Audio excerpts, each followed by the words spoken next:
Bienvenue sur la parenthèse d'un trio, c'est Lia et j'étais impatiente de vous retrouver. Nous venons à peine d'ouvrir le livre de Jean pour notre étude du ministère de guérison physique de Jésus durant ses 3 années de ministère à travers les 4 évangiles. J'aime penser que chaque fois que nous pouvons lire la parole, elle nous immerge dans les profondeurs d'un monde au-delà de tout ce que la science-fiction peut nous offrir. Je ne sais pas pour vous, mais personnellement, je n'ai pas toujours été chrétienne et avant que Jésus bouleverse mon cœur et ma vie, j'ai été très friande de surnaturel et de fantastique. Je dévorais un nombre incroyable de livres dans le but de m'évader et je rêvais secrètement d'avoir un jour une autre vie. Jamais je n'aurais imaginé que ce serait Jésus qui allait m'offrir cela. Il est vrai que la vie n'est pas excitante tous les jours et que le quotidien nous rattrape. Mais quand on vit des moments au-dessus de notre norme terrestre, qui soulèvent notre espoir, notre cœur défiant notre perception des choses et mettant en lumière la foi qui voit le bras de son sauveur agir. Là, c'est meilleur que n'importe quel film, car c'est vrai. Voilà, après cette petite intro non prévue, sautons ensemble dans le chapitre 5 de Jean, versets 1 à 15. Jésus monte à Jérusalem à l'occasion d'une fête juive. Là, à Jérusalem, il y a une porte qu'on appelle Porte des Brebis. On y trouve tout près une piscine avec 5 portiques. En étudiant les mots en hébreu de ce passage, nous comprenons que ce sont 5 sources qui entrent dans cette piscine. Joli rappel avec le verset « Toutes mes sources sont en toi » et comment le Seigneur nous inonde de toutes parts de sa grâce. Cette piscine est appelée Bethesda, si ma prononciation est bien correcte, que l'on peut traduire par maison de la grâce ou de la miséricorde, car ces eaux avaient des vertus curatives.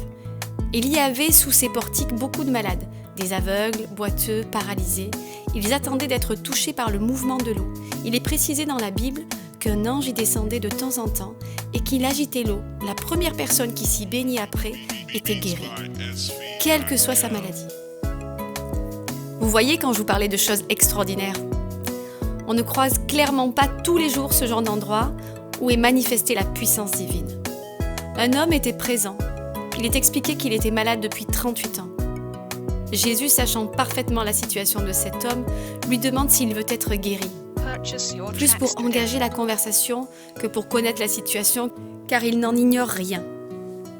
L'homme lui explique que personne ne l'a jamais aidé à s'approcher de la source. Mais il ignore en revanche qu'il s'adresse à l'homme qui donne sa vie pour que nous ayons accès au trône de Dieu et à sa grâce. L'homme vient depuis des années essayant par ses propres forces de parvenir à se baigner au bon moment pour être délivré de son infirmité, mais sans jamais y parvenir. Jésus connaît sa détresse. Il ne va pas lui proposer son aide, il lui offre spontanément et accomplit le miracle tant attendu par l'homme depuis si longtemps.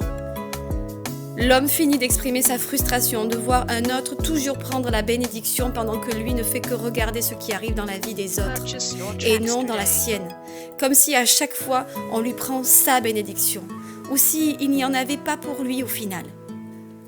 Parfois nous regardons au fait qu'on ne nous aide pas à évoluer ou à sortir d'une difficulté ou que les autres ont l'air plus bénis que nous et cela produit du découragement, voire de l'incompréhension et du désespoir. Et même des sentiments bien pires, amertume, jalousie, rancœur ou encore de l'agressivité et de la violence.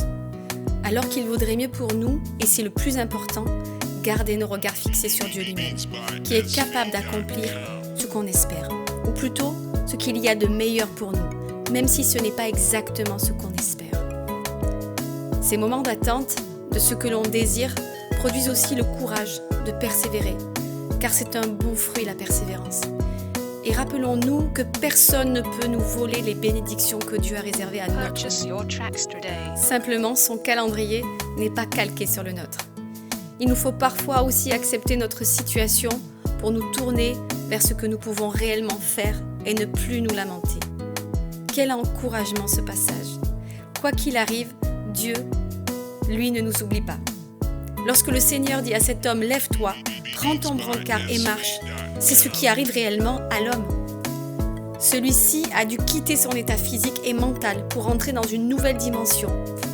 Cela demande beaucoup de foi et de courage de se lever alors qu'on sait être jusqu'à présent handicapé. L'homme obéit et marche. Il ne prend même pas en considération que c'était un jour de sabbat et qu'il enfreignait la loi des hommes religieux.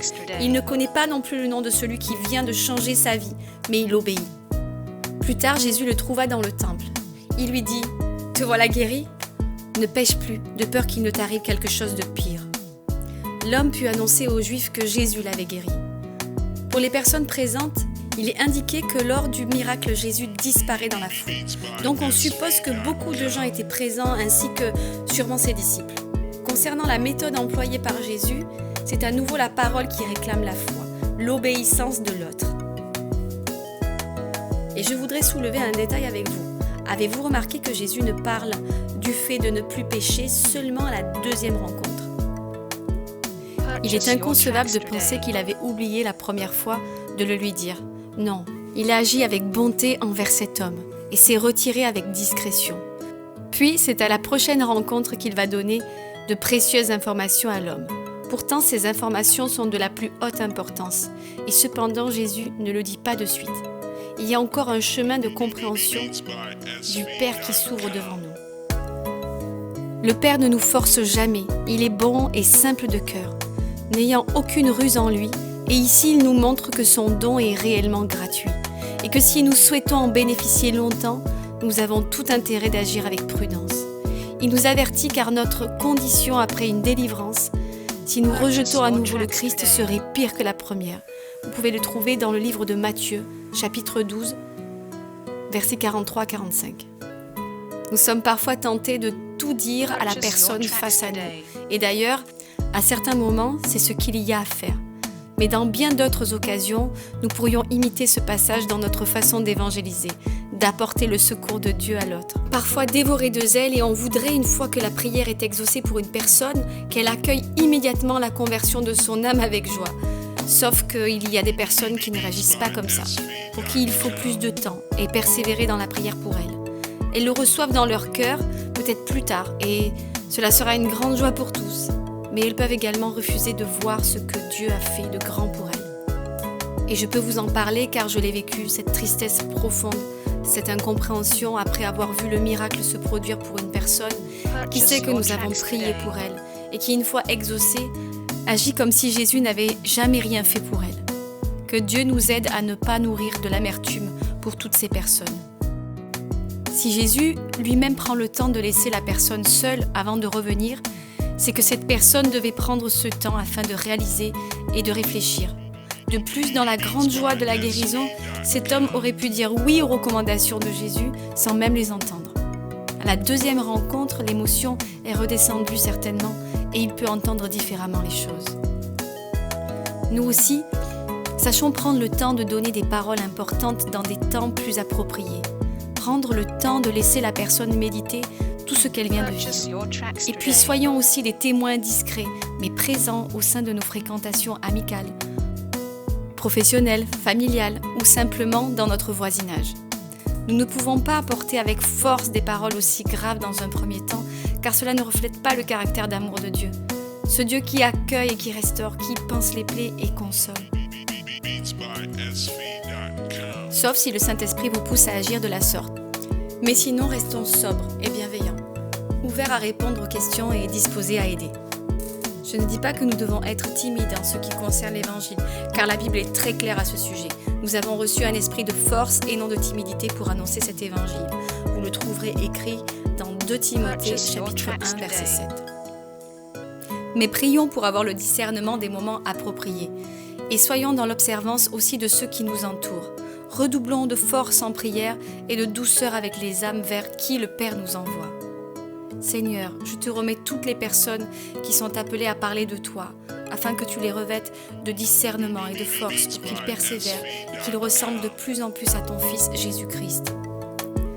Je te remets ces âmes assoiffées de toi, qui attendent sans même le savoir d'être mis en relation avec toi, la vraie source du bonheur. Que nous qui sommes déjà convaincus de péché, nous soyons doux et patients envers ceux qui ne le sont pas encore, car nous ne voulons convertir personne par notre volonté. Cela est impossible, mais simplement ne pas rater une occasion de te servir dans ton plan parfait qui rachète les hommes et les femmes dans le monde entier. Soyez conduits dans votre espérance de guérison, de conversion, de sanctification pour marcher sur le bon sentier et la lumière qui l'éclaire s'appelle Jésus. Votre meilleure arme est la Bible, ne l'oubliez pas. Voilà, le moment est venu de refermer ce passage et de nous séparer. Mais je ne vous dis pas au revoir, mais à très bientôt. N'hésitez pas à partager, commenter et liker cette vidéo. Dieu vous bénisse.